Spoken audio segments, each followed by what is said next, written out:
Caros amigos, queridos companheiros, não apenas de Parelhas, mas de outras cidades aqui presentes, muito boa noite a todos.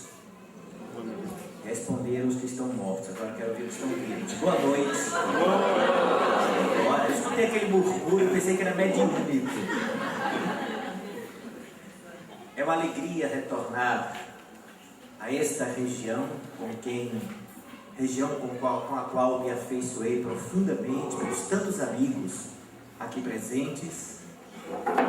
E é indiscutível que nós nos apercebemos. Estamos vivendo um período singular, um período único na história da nossa civilização. Desde quando o maior pensador que a Terra conheceu até os dias de agora, desde quando o maior psicólogo de todos os tempos pisou o solo da Terra, desde quando o mais extraordinário terapeuta que a humanidade teve contato passou nos horizontes do nosso planeta, Jesus de Nazaré, que a partir daquele instante houve um marco divisor na história cultural, religiosa, filosófica, espiritual, ético e moral da nossa civilização. Jesus foi o primeiro profeta a chamar Deus de Abba, uma expressão em aramaico, língua que Jesus falava constantemente, que significa meu querido paizinho. Antes de Jesus, todos os profetas que haviam passado, não apenas do povo hebreu, mas os pítons e pitonisas, os médiuns daquele período mais remoto, se referiam a Deus como o Criador, como o Senhor dos exércitos, aquele que detinha o poder da justiça.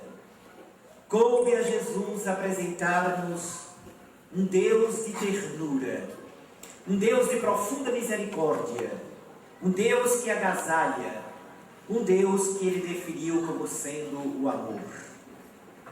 Foi a partir daqueles ensinamentos que impulsionaram a consciência do ser humano que nós passamos a contar os dias, os meses, os anos, os séculos, em direção à era nova, que conforme o próprio Jesus havia dito, que chegaria o tempo em que aqueles ensinamentos que ele houvera passado para as pessoas, seria de alguma forma espalhada de tal monta em todas as consciências.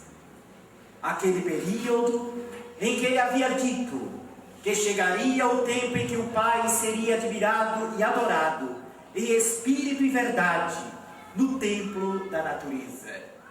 Jesus se referia também ao período das grandes transformações, em que conosco estaria o Consolador prometido, aquele que o mundo não poderia ver, porque era invisível, mas que esse Consolador iria fazer reviver todos os seus ensinamentos e ainda falar de coisas que ele não poderia ter abordado, porque não era o tempo previsto, nem era a época da maturidade.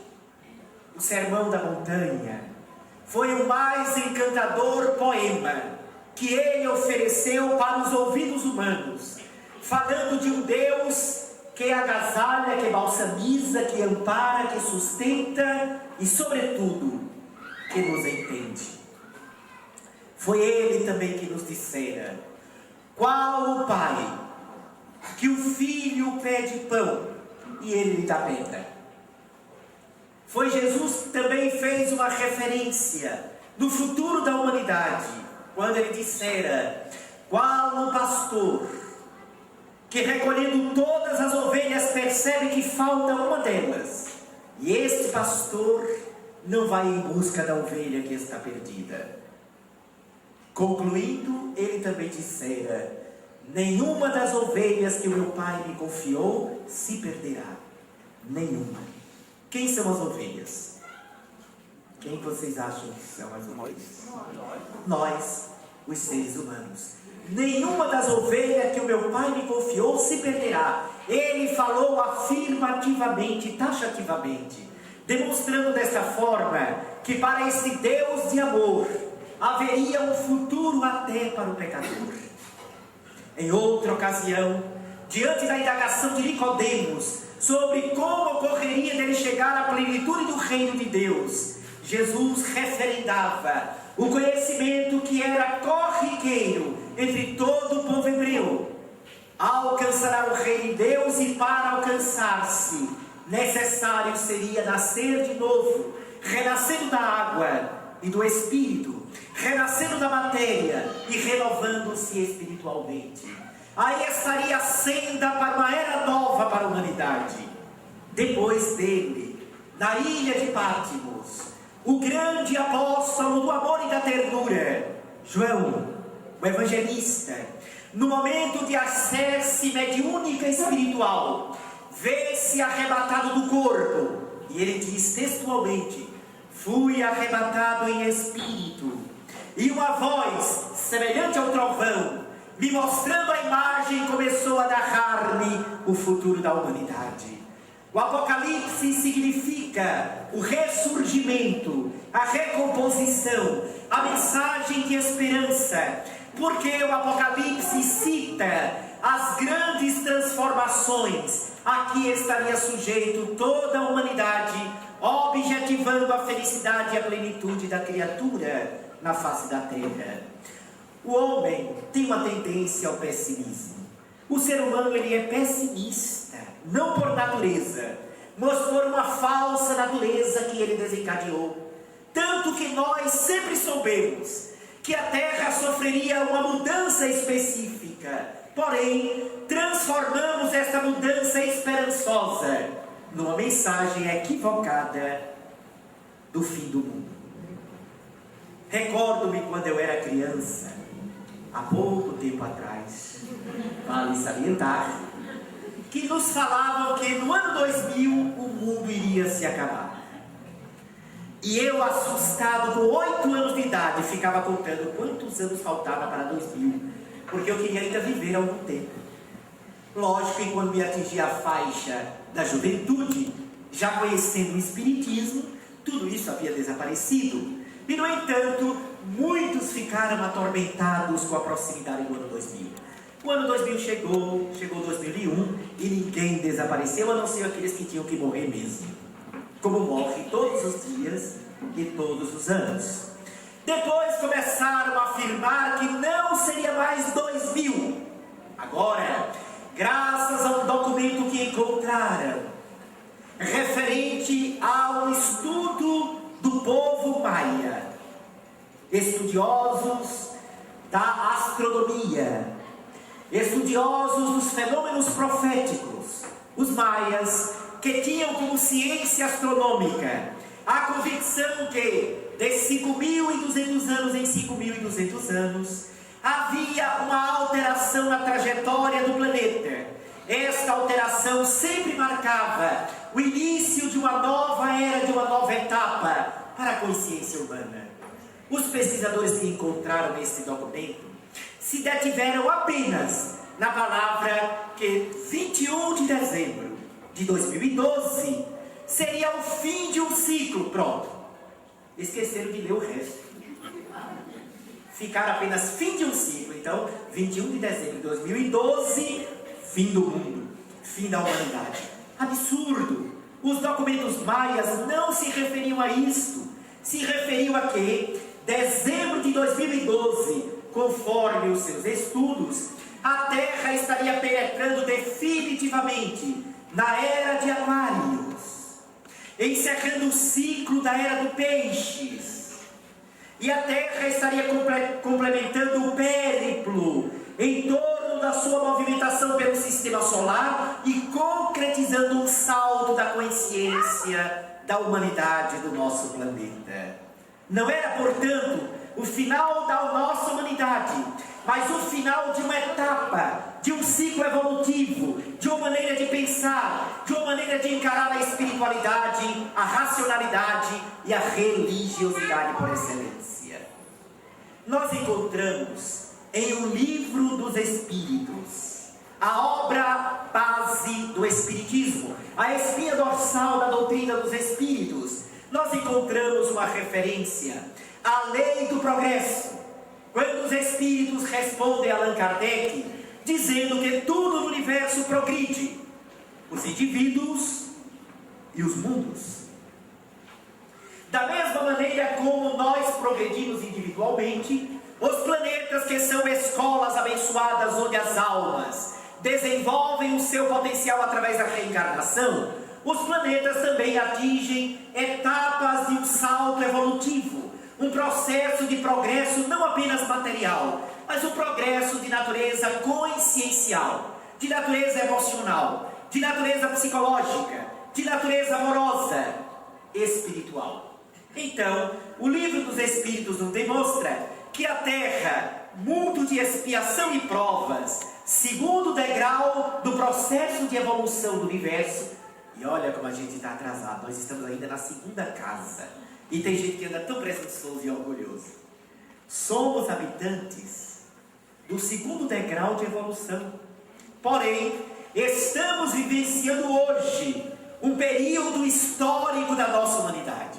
Da mesma maneira como nós admiramos aqueles personagens que viveram na época de Jesus, da mesma maneira como admiramos aqueles personagens que compuseram a Revolução Francesa, ou o período da Revolução Industrial, ou aqueles que viveram o período da época pré-socrática, ou os que habitaram a escola neoplatônica, os momentos históricos da nossa humanidade, como nós admiramos, podemos dizer, meus amigos, que nós somos hoje habitantes históricos do período apocalíptico que a Bíblia se refere.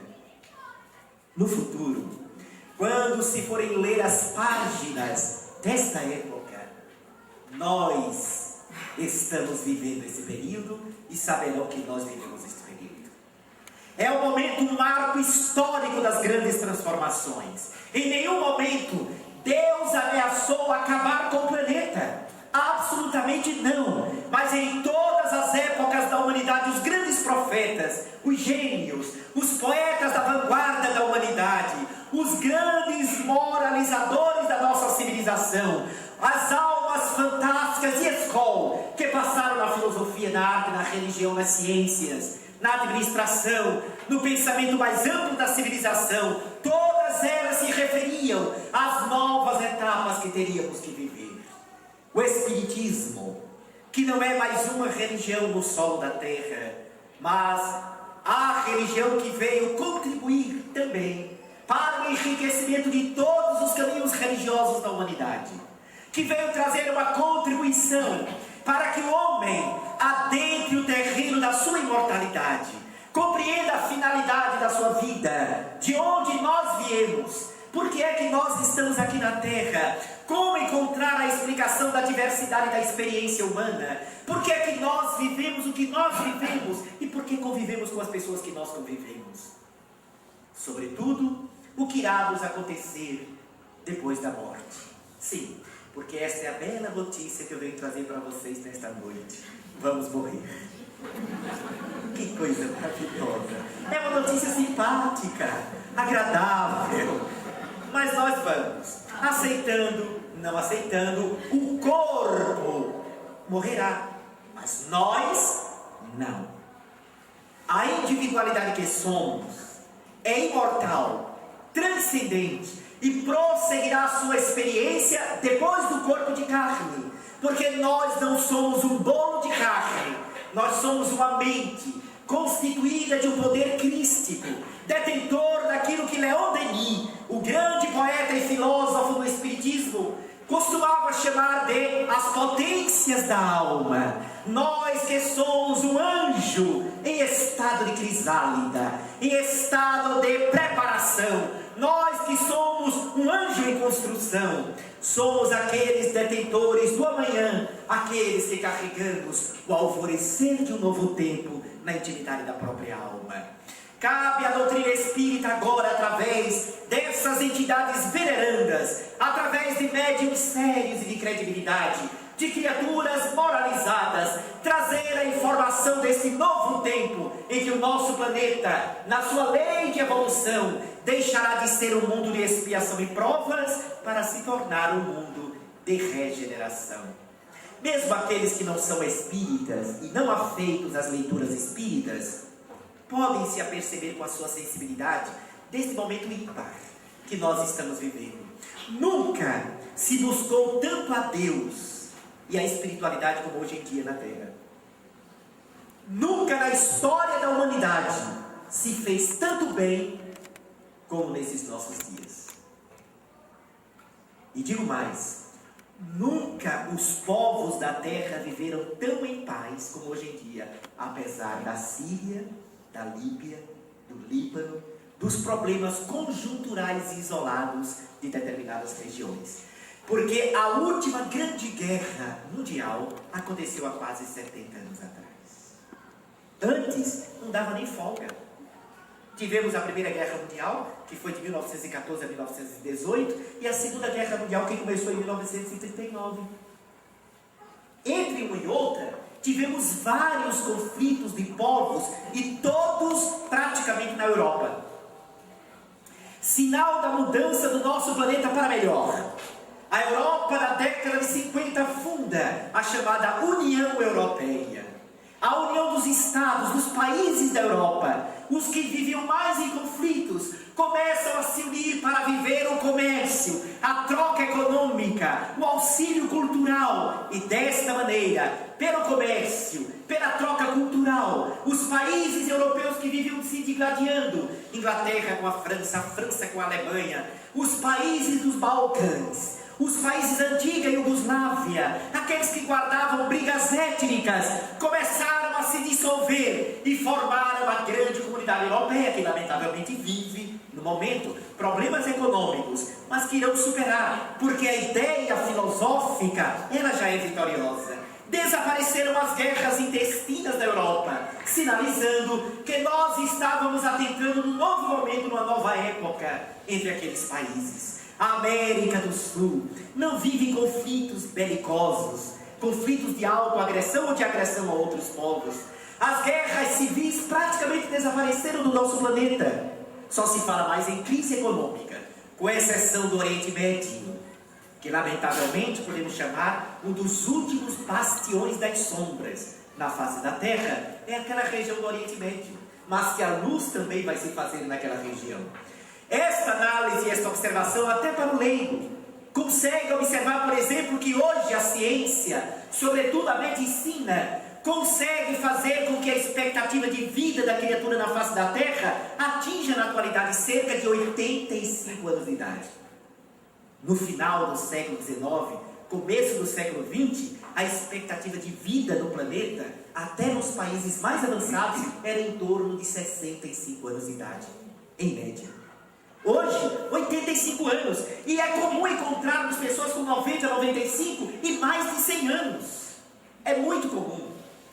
Os recursos da nossa medicina têm gerado também bem-estar, mais conforto, ar-condicionado. Meu Deus, eu fico pensando, lá para trás, os cristãos que viviam num forno tremendo, hoje a gente viaja de carro com ar-condicionado. Chega em casa, liga o ar-condicionado em casa. E até ventilador, que não tem ar-condicionado, tem ventilador que é maravilhoso. Você tem várias opções de alimentação, tem orientação da vida, tem investimento para ampliar o bem-estar, a qualidade de vida das pessoas. São conquistas da evolução da Terra, da nossa humanidade, fazendo com que cada vez mais vivamos numa humanidade voltada para valores mais amplos e mais profundos. As leis humanas cada vez mais se aproximam das leis divinas. As leis dos países, e sobretudo aquelas que a Organização das Nações Unidas investem, são aquelas leis que tornam as pessoas mais humanas, que cuidam dos mais necessitados, demonstrando que houve um salto magnífico. Até pouco tempo atrás, a mulher, a igreja estudava, tinha concílio para discutir se a mulher tinha alma. Faz pouco tempo isso, gente. Até o século XIX se discutia se vocês, mulheres, tinham alma. Já imaginaram isso? E aí tem gente que tem dúvida, viu? Pasmem vocês. Por incrível que pareça, hoje as mulheres alcançaram patamares importantes e justos, ocupando seu espaço no mercado de trabalho, mostrando sua competência, sua capacidade, sua sensibilidade. Porém, o porém é que é ótimo. Pagando o preço. Há 40, 50 anos atrás, só quem perdia cabelo eram os homens.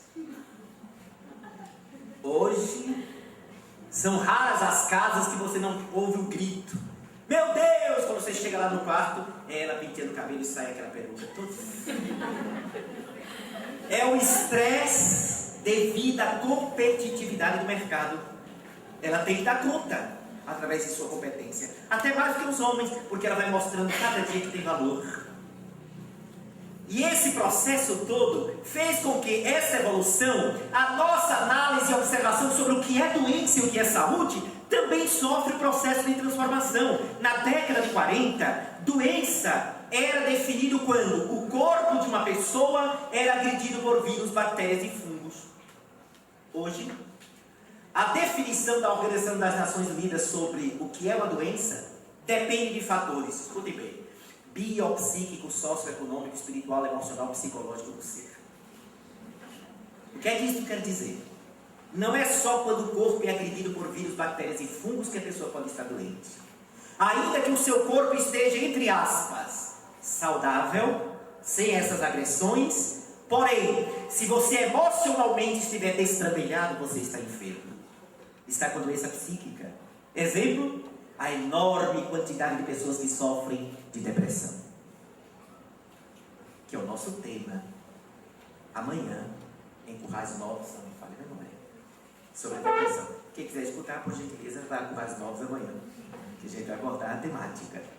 Pois bem, se você está bem emocionalmente, mas se estiver com problema de relacionamento em casa, você pode ser catalogado como um doente. Porque como não está bem no relacionamento, você não está bem consigo mesmo. Se não está bem consigo mesmo, também é catalogado como posição ou estágio patológico. Mas se você estiver bem com o relacionamento dentro de casa, e você estiver bem com você mesmo, porém, se o bolso estiver vazio, não tiver dinheiro no banco e não puder pagar as contas, você está doente. Resumindo, tem alguém doente aqui? Quase todos nós.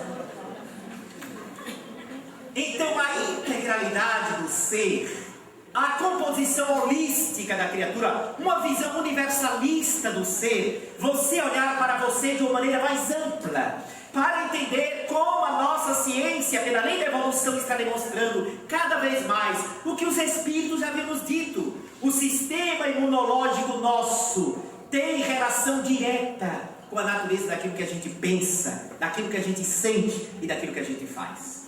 Conforme você pensa, conforme você sente, conforme você fala, conforme você age, você estará deprimindo o sistema imunológico ou fortalecendo.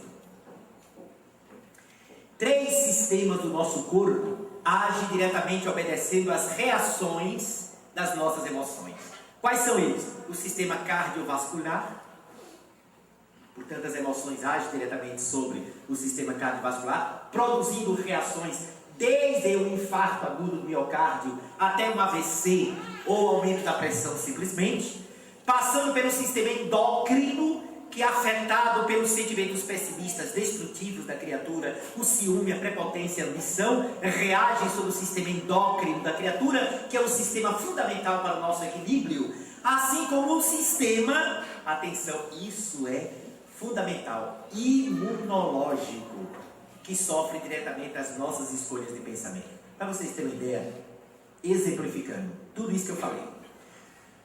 Segundo estudos realizados na Universidade de Massachusetts, nos Estados Unidos, assim como da Universidade de Duke, também nos Estados Unidos da América do Norte, ficou comprovado que 65% das pessoas que sofrem das chamadas doenças autoimunes, aquela que é a própria defesa do corpo que agride a pessoa, lúpus, bursite, reumatismo, artrite reumatoide, artritismo, 65% das pessoas que têm essas doenças só as têm porque cultivaram durante longos anos mágoa, ressentimento e frustração. Se alguém aqui tiver uma dessas doenças, isso não quer dizer que tenha mágoa, não. Mas se tiver mágoa, fatalmente vai desenvolver o problema. Porque guarda uma relação direta esses sentimentos com o sistema de defesa do corpo. O Dr. Harold Koenig, há 15 dias atrás, nas páginas amarelas da revista Veja, deu uma entrevista sobre a relação entre religiosidade e saúde ou recuperação da saúde. E os estudos realizados por esse psiquiatra norte-americano da Universidade de Duke, nos Estados Unidos da América do Norte, comprovaram, por exemplo, que as pessoas mais religiosas, e ele cita, não são as pessoas que frequentam a igreja, não. Não é a pessoa que frequenta um centro, ou frequenta a igreja católica, ou frequenta a igreja evangélica, não. São as pessoas que interiorizam a sua crença, internalizam a sua convicção em forma de vida interior. Essas pessoas desenvolvem 65% de capacidade de recuperação depois de uma cirurgia cardíaca. Mais do que quem não tem. As pessoas que têm uma fé religiosa, elas adoecem menos. E elas se recuperam mais rapidamente que a que não tem. Alguém pode dizer, eu conheço tanto religioso que só vive doente. Bom sinal. E é verdade. Tem cristão que só vive mazeloso. É amarelo. Pálido. Não tem brilho nos olhos. Senhora, como é que vai? Eu estou indo. Para onde? Nem ele sabe. Todo dia dói uma coisa nele. Amanhã está com uma dor aqui, dor no pescoço. Ai meu Deus, o que é isso? Estou com uma dor de cabeça, uma dor na coluna, dor no cotovelo, dor em tudo que é lugar. E quando não tem nada doendo, a unha crava. Por que será? Isso não é aleatório. Isso não acontece por acaso. Isso tem uma explicação que a doutrina espírita nos traz de uma maneira contundente, que hoje a ciência está confirmando. É que essas pessoas, mesmo que digam que acreditam em Deus, que são desta ou daquela religião, porém, apenas entram naquela religião, mas não permitem que aquele ensinamento penetre em sua vida, mudando os fatores da sua existência e alterando os valores espirituais dos seus caminhos, estas pessoas, na verdade, são as mais frágeis de todas, porque são elas que veem Deus como uma ameaça. Muitas estão doentes com medo de Deus. É estresse de Deus. É o Deus que pune, o Deus vingativo, o Deus colérico, o Deus está vendo. Ainda está preso no Velho Testamento da Bíblia, ao invés de se aproximar do Novo Testamento, que é um Deus que ampara. Pesquisa da Unicamp, realizada há 8 anos atrás, constatou que 48% das crianças que padecem de estresse, sim, criança tem estresse, 48% era medo de Deus, devido aos seus pais. Ficaram, oh, meu Deus está vendo, Deus castiga. Nós invertemos a Bíblia, conseguimos inverter a Bíblia, porque a Bíblia diz que nós fomos feitos à imagem e semelhança de Deus. O que é que nós fizemos? Fizemos Deus à nossa imagem e semelhança. Como a gente é vingativo, a gente acha que Deus também é. Como a gente tem defeitos, a gente acha que Deus tem. Como a gente fica com raiva, achamos que Deus fica com raiva também. Ou seja, todas as deficiências humanas nós projetamos sobre Deus. E aí, como amar aquilo que nós tememos? Ninguém consegue amar. Amar mesmo, por exemplo, o companheiro ou a companheira agressora, agressiva, violenta. Temos medo, mas não se consegue amar. A não ser que a pessoa sofra de um distúrbio. Adore levar uma pisa todo dia. Tem quem gosta. Porém, isso é um distúrbio comportamental. Isso não é uma posição natural. É um distúrbio. Aí é um caso patológico. Porém, em linhas comuns, você ama, só pode amar aquilo que não é uma ameaça para você. Você ama aquilo que lhe dá amparo, que lhe dá segurança, que lhe dá sustentação. Então, amar a Deus como proposto por Jesus é um mecanismo que nós estamos descobrindo nos dias atuais, nesse momento especialíssimo da humanidade. E digo a vocês que hoje os espíritos superiores vêm nos dizer, através de médiuns seríssimos, de condição elevada, como o nosso Chico Xavier, como o Divaldo Franco, que todos nós admiramos, e outros menos qualificados em termos de conhecimento, mas qualificados em termos interiores, que confirmam esse momento em que, desde a década de 90 do século passado, que a nossa Terra está recebendo reencarnado espíritos da mais alta qualidade. As crianças que estão renascendo aqui na Terra, a partir do ano 2000, são crianças mais evoluídas, mais maduras. A grande maioria dessas crianças do ano 2000 para cá não trazem mais comprometimento kármico expiatório.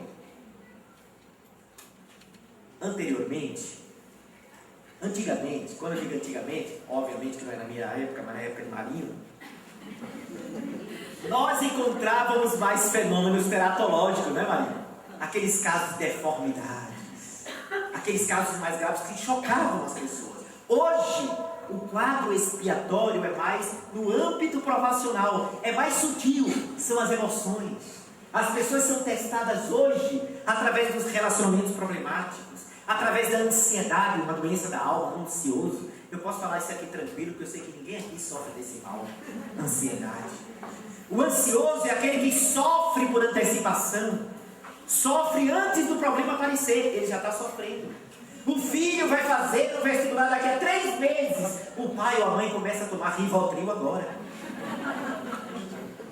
Ansiedade.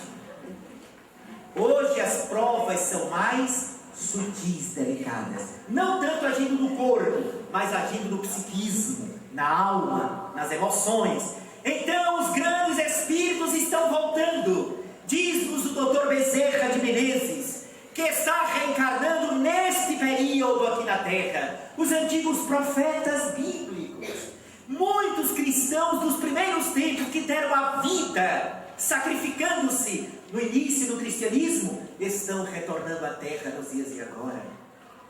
Grandes artistas do passado estão vindo para o nosso planeta agora, gente. Músicos clássicos, Franz Liszt já está reencarnado. Com certeza está vindo aí Chopin, Beethoven e tantos outros. Graças a Deus, dentro em breve não ouviremos mais. Não vou não, posso não, minha mulher não deixa não. Vai ser um avanço extraordinário.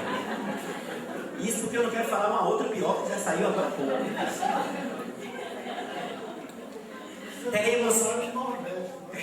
Teremos vozes mais belas, assim como esta jovem que cantou o hino nacional aqui agora, trazendo a cristalinidade na garganta. Teremos seres mais delicados e sensíveis para fazer a arte evoluir e se espiritualizar. Teremos o reencarno de Frederico Antônio Frederico de Castro Alves, o grande poeta da Bahia. Reencarne de grandes nomes da filosofia, eles estão voltando. Vários filósofos da escola neoplatônica estão reencarnando para acelerar o progresso da nossa Terra. E no livro Transição Planetária ao Espírito, Manuel Filomeno de Miranda, através da mediunidade de Divaldo Franco, nos informa, além desses grandes espíritos, inclusive espíritas, que foram pioneiros e que nós espiritistas conhecemos tão bem, Eurípedes Barçanufo, Caio Bachutel, lá de Matão, Irma de Castro Meimei, Lins de Vasconcelos, estão reencarnando também neste período. Mas além deles, nós estamos recebendo aqui na Terra o reencarne em grande quantidade de companheiros nossos, irmãos de outras plagas, de outros mundos mais avançados, que através da solidariedade entre os planetas, já que um dos princípios básicos do Espiritismo é a pluralidade dos mundos habitados, eles estão vindo para a Terra para modificar os padrões éticos, convidando as pessoas a viver a grande mensagem do Evangelho de Jesus nos dias que se aproximam. Este, portanto, é um dos momentos especialíssimos da Terra. Agora, naturalmente, que aqueles que permanecerem endurecidos, revoltados, odientos, vingativos, corações endurecidos, estes estão desencarnando desde a década de 80 e já não estão mais reencarnando aqui na Terra, porque estão tendo as suas últimas oportunidades. E o que é que vai acontecer com eles? Serão jogados para sempre num fogo de sofrimento? Não. Pela lei de evolução, estes que permanecem endurecidos, para não atrapalhar a evolução da Terra, serão levados para outros mundos, onde, com a sua experiência intelectual e com alguma conquista que eles tenham efetuado aqui na Terra de teor moral, irão acelerar o progresso de um mundo mais atrasado que o nosso. Desta maneira, resgatam o passado desequilibrado e fazem progredir uma nova humanidade em outra localidade, conforme aconteceu com a nossa própria Terra, quando éramos um planeta primitivo, aquele do tempo das cavernas, bem atrasado, quando a gente se parecia mais com um grande macacoide do que com um ser humano. Vieram nossos irmãos lá de Capela, de um planeta que girava a constelação do Cocheiro, e eles, trazendo suas experiências intelectuais, seus avanços, trouxeram a engenharia para a Terra, a arquitetura para o nosso planeta, e aqui implantaram, por exemplo, a civilização do Egito Antigo, a China milenar, os gregos com a sua escola filosófica.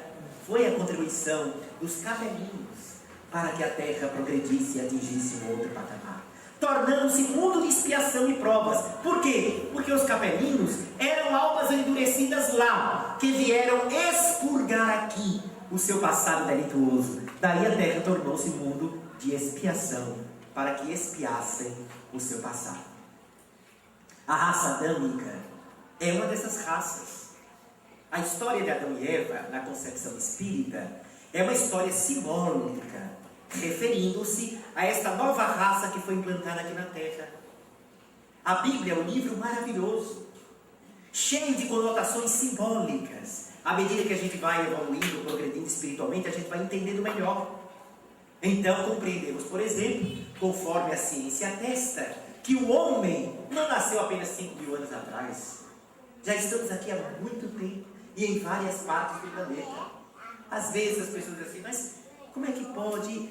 E a história de Adão e Eva é uma história belíssima, importante e com muita simbologia para a nossa vida, importantíssima. Porém, tem um problema ali que às vezes as pessoas não param para pensar, para entender que ali está um símbolo. Não é que a Bíblia está errada não, gente, a Bíblia está certa. Só que precisamos entender o seu significado. Quer ver uma coisa como vocês sabem muito da Bíblia? Adão e Eva tiveram 2 filhos. Qual o nome deles? Quem se lembra? Caim e Abel. Tem também o terceiro que apareceu, Sete. Mas vamos ficar com Caim e Abel. O que foi que Caim fez com Abel? Matou Abel. Caim ficou envergonhado do que fez. E com vergonha do Senhor, fugiu do paraíso. Foi embora. Foi embora. E quando chegou no local, casou-se e teve filho. Quem? Se só tinha Abel e Caim. Se casou e teve filho, é porque a mulher que ele encontrou já ovulava. Portanto, devia ter acima de 12 anos de idade, pelo menos. Então aí está a comprovação na própria Bíblia, que o texto é simbólico, indicando que havia outros habitantes, que ali está uma narrativa da experiência da evolução do ser humano. Perfeitamente cabível. Isso não nega a grandeza de Deus, ao contrário. Isso mostra a sua grandeza ao nos dar um alimento espiritual paulatinamente. Você dá uma buchada para um menino de 8 meses comer? Dá? O pessoal de Maneiras? De Caicó também dá? Não. Quem vai dar sarapatel para uma criança de 5 meses? Não dá. Ou seja, o alimento vai de acordo com a maturidade estomacal, orgânica, fisiológica do ser. Assim é o alimento espiritual também. À medida que a gente vai avançando, o alimento espiritual vai ficando cada vez mais consistente, porque vai cada vez mais se desmaterializando. Então a desmaterialização é o caminhar de todos os segmentos em direção a uma concepção transcendente da própria religiosidade. Quanto mais conteúdo tem uma doutrina, um segmento, menos ritualística ela apresenta. Porque a ritualística é uma maneira de tentar compensar uma deficiência do processo do conteúdo. Veja só como estamos evoluindo, como estamos caminhando para uma nova era. A Igreja Católica, que traz uma contribuição maravilhosa para a humanidade até os dias de agora. Veja como ela também deu um salto cada vez mais fantástico, atingindo mais corações através, eu tenho assistido já em algumas ocasiões, padres que estão fazendo palestras fenomenais.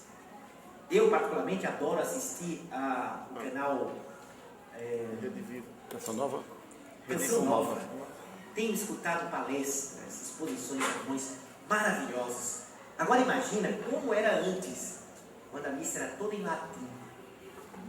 Você entrava sem saber de nada e saía sem entender o que foi dito. E a maioria não sabia o que era latim, apenas repetia. Então ali estava o embrulho para um conteúdo que estava adormecido, mas que com o tempo aquele conteúdo foi brotando. E assim todas as religiões que são caminhos belos para Deus, que são estradas da iluminação. Nós estamos então vivendo aquele momento. Nunca eu recebi tanta gente lá na nossa instituição com problemas de mediunidade, por exemplo.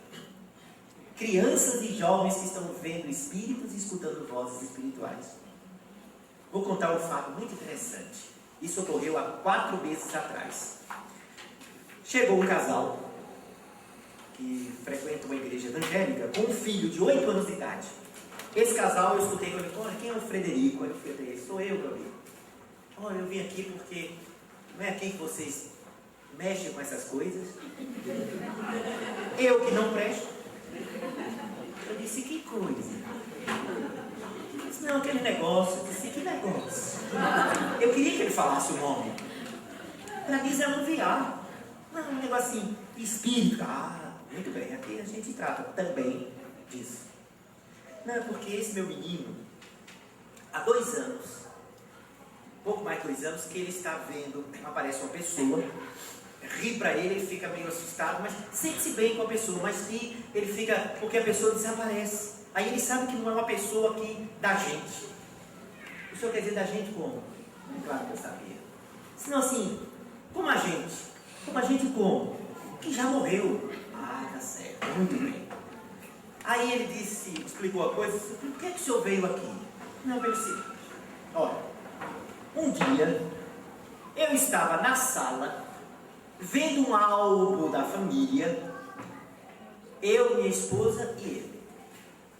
Ele não conheceu o avô dele, o meu pai, porque quando ele nasceu, meu pai estava morto há 10 anos atrás. Aí eu passando as fotos, ele nunca tinha visto uma foto.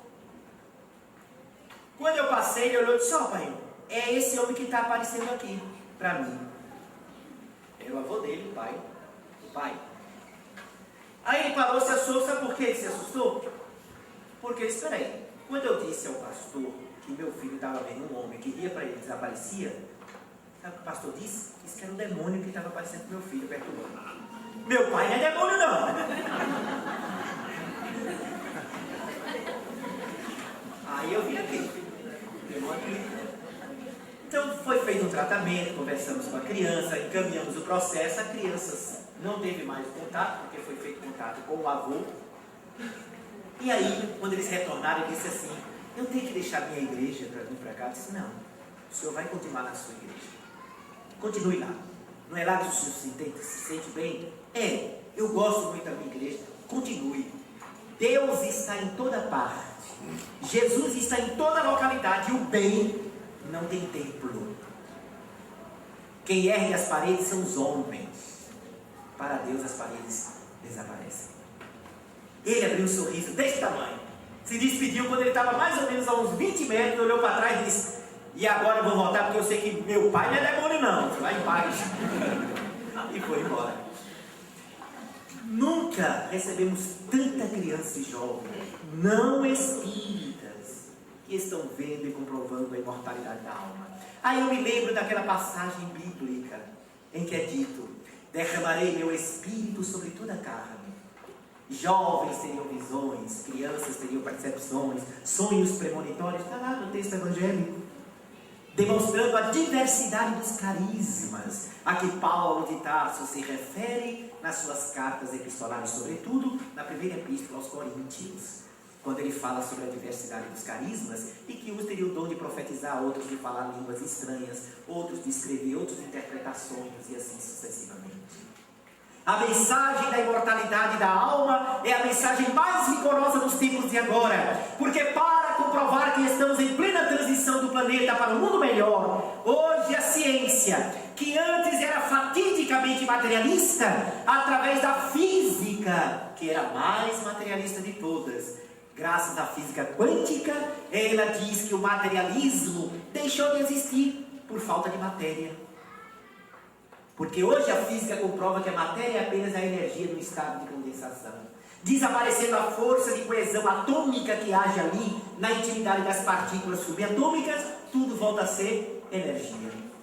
Então matéria é apenas um estágio vibratório da energia. Portanto, não existe matéria. Matéria é uma ilusão dos nossos sentidos. Somos energia. E o nosso corpo físico é a energia em estado de congelamento.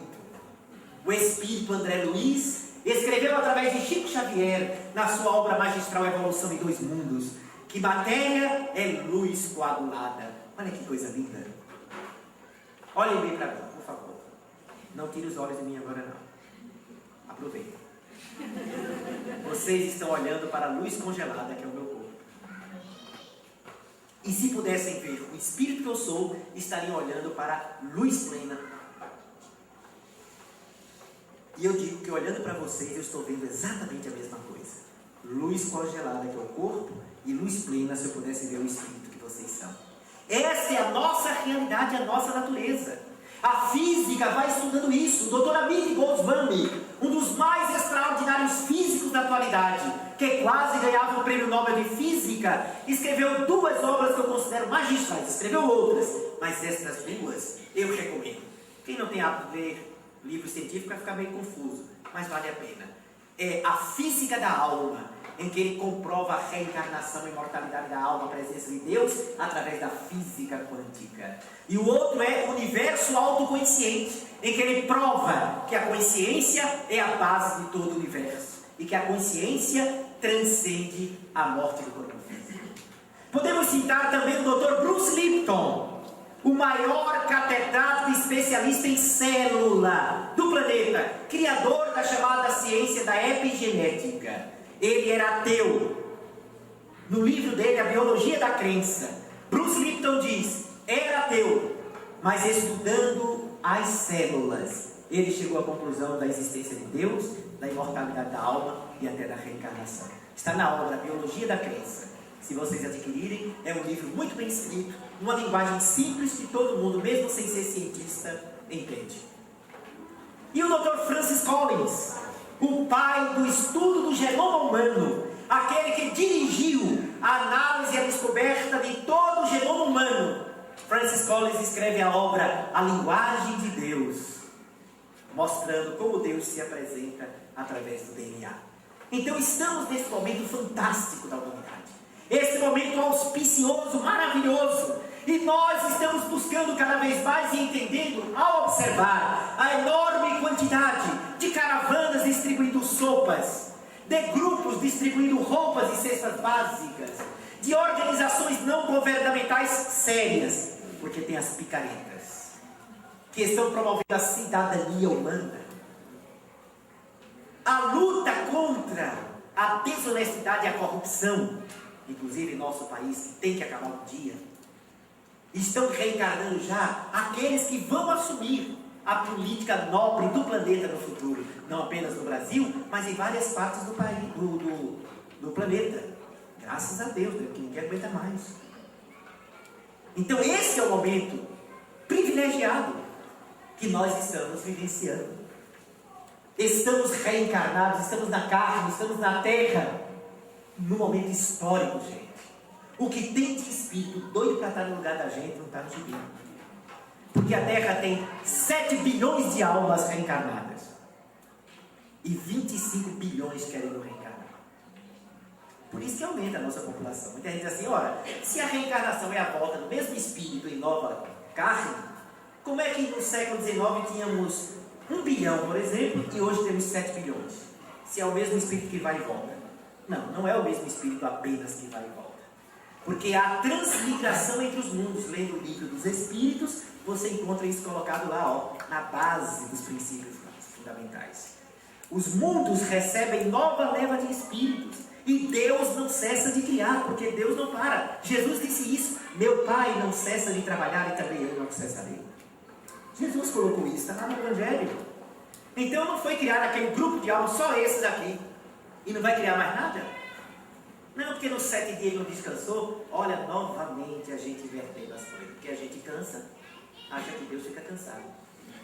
Deus trabalhou 6 dias, no 7º ficou cansado, e ainda diz que se arrependeu de ter criado o homem. Para ele não gostou do que fez, ou seja, fez uma coisa imperfeita. É difícil de aceitar esse tipo de raciocínio. Qualquer ideia que negue um dos atributos de Deus, essa ideia não pode estar próxima da verdade. Não pode. Agora, qual o desafio para nós cristãos, não apenas espíritas, nós cristãos, nos dias de agora? Eu não quero nem me referir a outros segmentos também respeitáveis, que não são cristãos. Mas nós cristãos, hoje nós temos 3 bilhões de pessoas que se dizem cristãos, entre os 7 bilhões. É ainda a religião de maior número de seguidores, o cristianismo.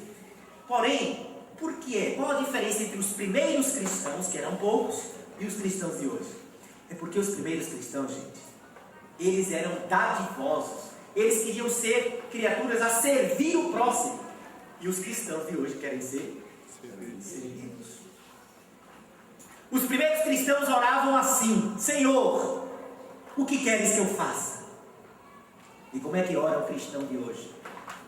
Senhor, que meu filho passe no Enem, que minha filha deixe aquela mala sem alça casa com um homem melhor, que meu marido ganhe um aumento, que eu ganhe isso. Ou seja, a nossa oração, claro que tem as exceções, eu sei disso, mas em geral, nós cristãos transformamos nossa relação com Deus num petitório permanente. Não transformamos a nossa vida em atitude, numa construção positiva.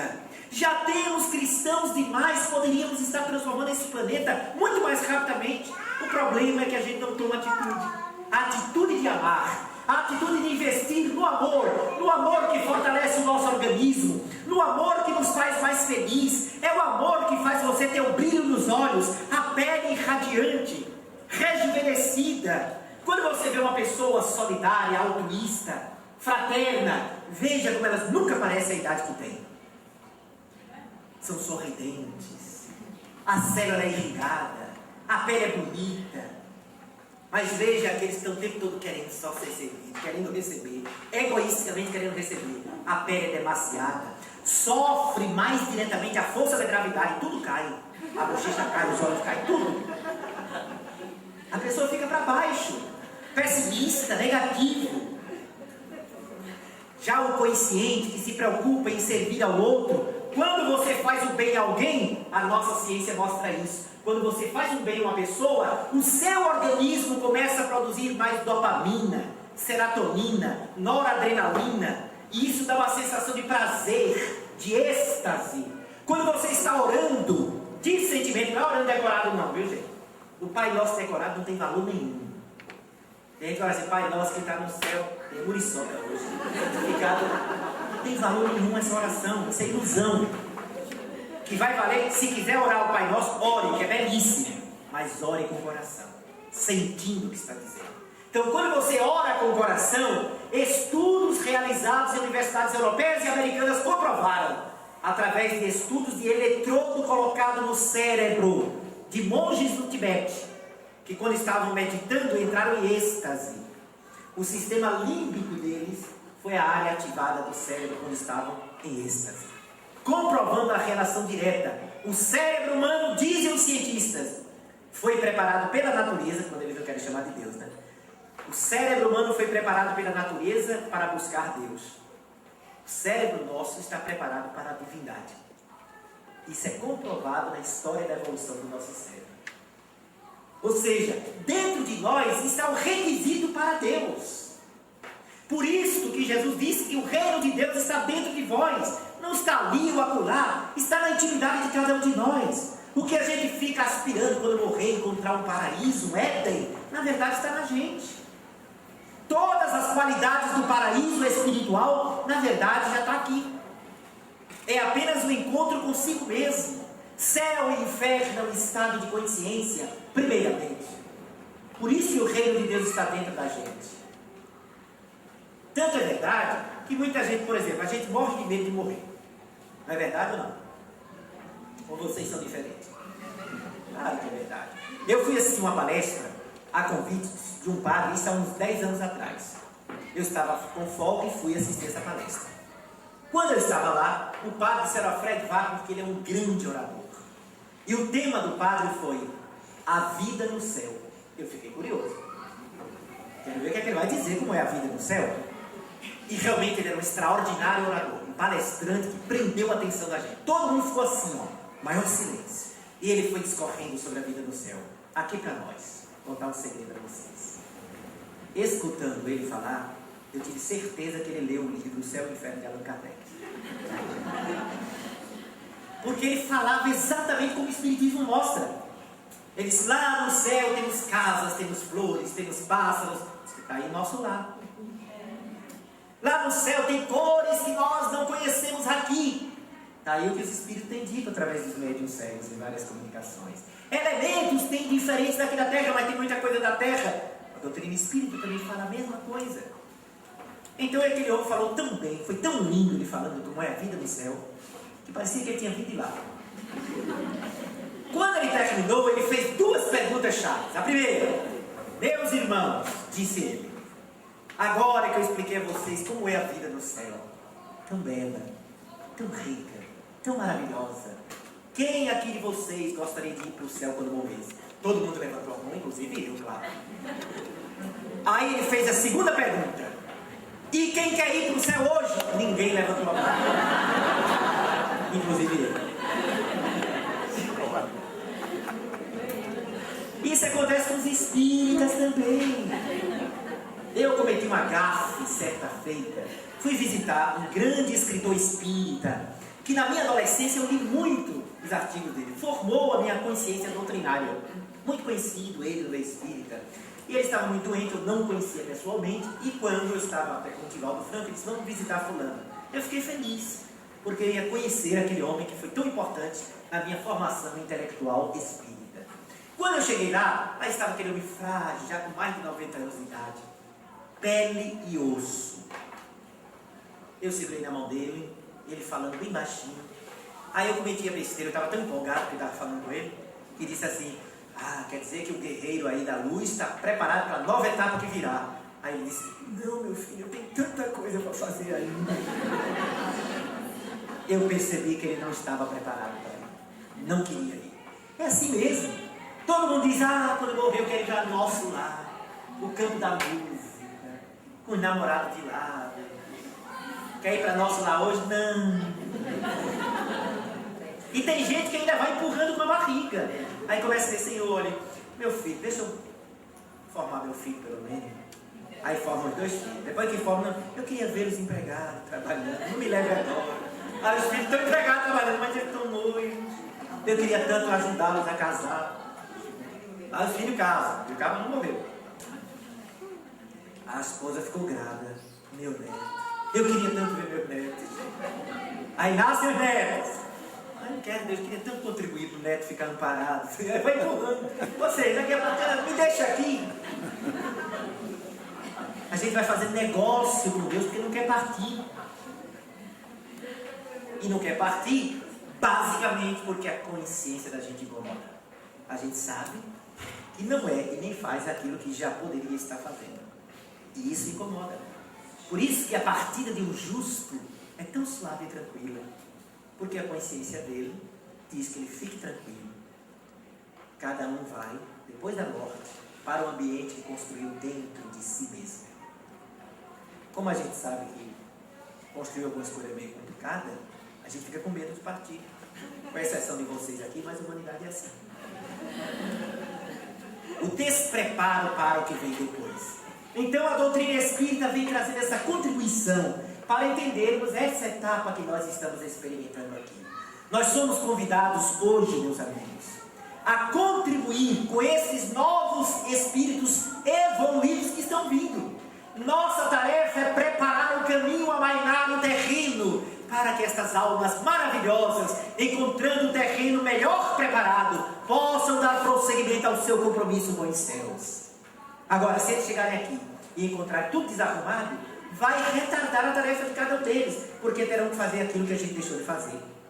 Então, o nosso compromisso é receber essas crianças que estão vindo.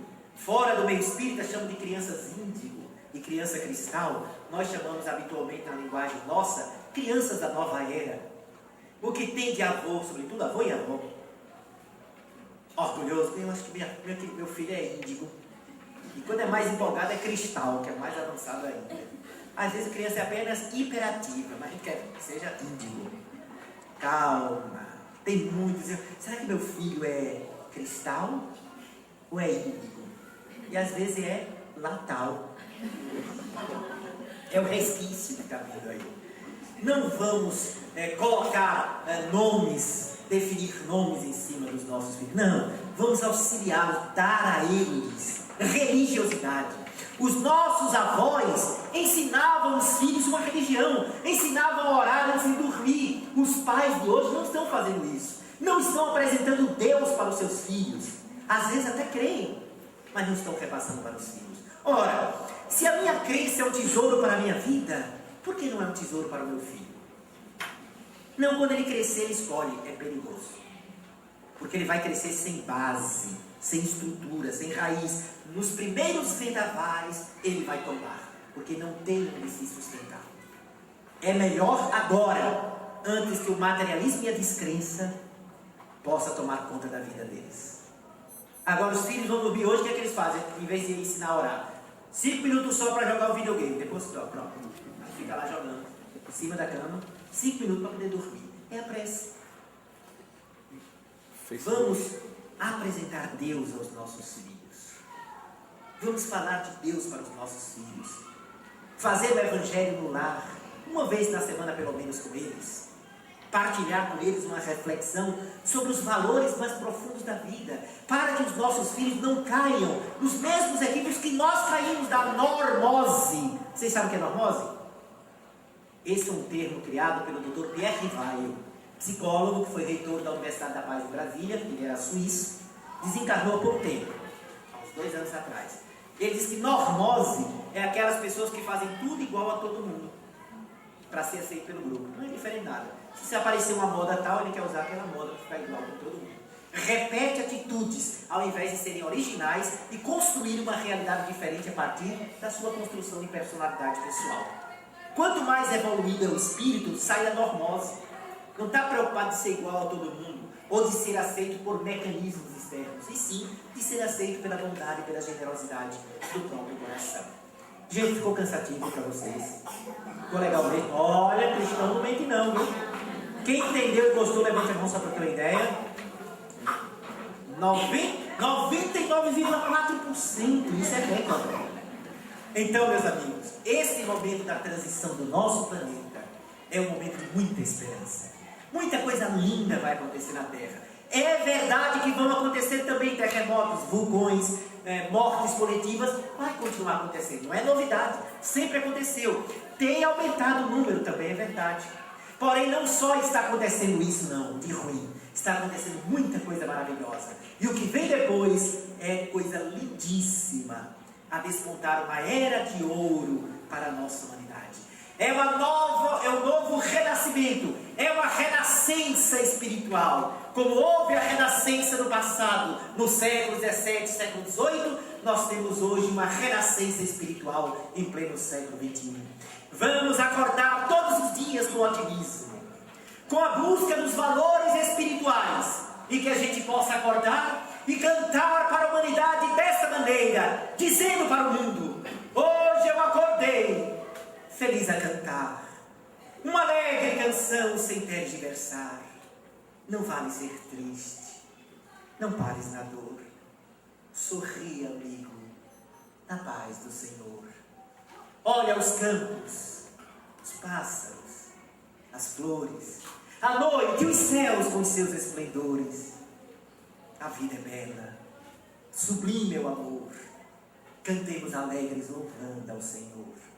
Pois se um dia quiseres andar nos espaços, feliz, entre os astros, envolto em luz, põe em ti mais amor e vive a lição do Mestre Jesus. Pois caminhei, sem saber aonde ir. Nesses caminhos, tantas vezes me perdi. E o amor do Pai, a brilhar, se fez em luz, iluminando nos caminhos as pegadas de Jesus. Agora eu sei para onde eu devo ir. É só seguir, e feliz eu seguirei. Ele é o caminho para a verdade e para a vida, a estrada florida, para Deus caminharei.